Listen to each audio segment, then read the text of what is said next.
নমস্কার বন্ধুরা, আবারও চলে এসেছি আরেকটা নতুন ভিডিও নিয়ে। কলকাতা হাইকোর্টে মুখ পুড়ল অভিষেক বন্দ্যোপাধ্যায়ের। কেন বলছি কথা?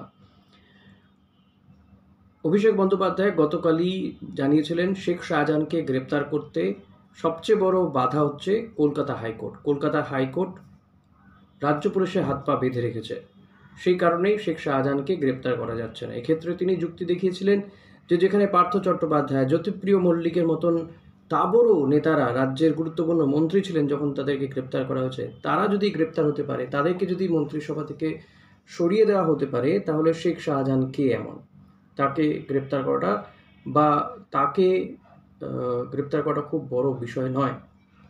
কিন্তু যেটা দেখা গেল যে 24 ঘন্টা কাটতে না কাটতেই কলকাতা হাইকোর্টের প্রধান বিচারপতি স্বতঃস্ফূর্তভাবে স্বতঃপ্রণোদিত মামলাতে তারা জানিয়ে দিলেন যে শেখ শাহজাহানকে গ্রেপ্তারের ক্ষেত্রে কোনো বাধা নয় কলকাতা হাইকোর্ট।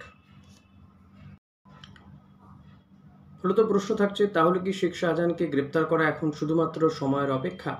এবার কি শেখ শাহজাহানকে গ্রেপ্তার করা হবে? বিরোধী রাজনৈতিক দলগুলি কিন্তু ইতিমধ্যে প্রশ্ন তুলতে শুরু করেছে। তারা তাদের বক্তব্য যে শেখ শাহজাহান তৃণমূলের হেফাজতেই রয়েছেন, কার্যত তৃণমূল তাকে আড়াল করছে, তৃণমূল কংগ্রেসের শীর্ষ নেতৃত্ব, সেই কারণে শেখ শাহজাহানকে তারা গ্রেপ্তার করছে না। কিন্তু কালকে অভিষেক বন্দ্যোপাধ্যায় যে অভিযোগ করেছিলেন কলকাতা হাইকোর্টের উদ্দেশ্যে, সেক্ষেত্রে কলকাতা হাইকোর্ট জানিয়ে দিয়েছেন যে শেখ শাহজাহানকে গ্রেপ্তার করা যাবে। পুলিশের এই গ্রেপ্তারির ওপর কোনো স্থগিতাদেশ দেওয়া হয়নি, বরং ইডি যে তদন্ত করছিল সেই তদন্তে সিট গঠনের ওপরে যে একটা স্থগিতাদেশ দেওয়া হয়েছিল।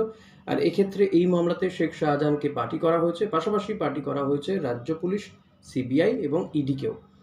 ফলত এবার এই তিনটে সংস্থা একসঙ্গে তদন্ত করবে, আর শেখ শাহজাহানকে কত দ্রুত গ্রেপ্তার করবে রাজ্য পুলিশ সেদিকে কিন্তু নজর রাখতে হচ্ছে। কারণ শেখ শাহজাহানের বিরুদ্ধে একাধিক অভিযোগ, জমি দখল সহ একাধিক অভিযোগ রয়েছে এই শেখ শাহজাহানের বিরুদ্ধে। তার থেকে সবচেয়ে বড় অভিযোগ যে মহিলাদের ওপরে অত্যাচার,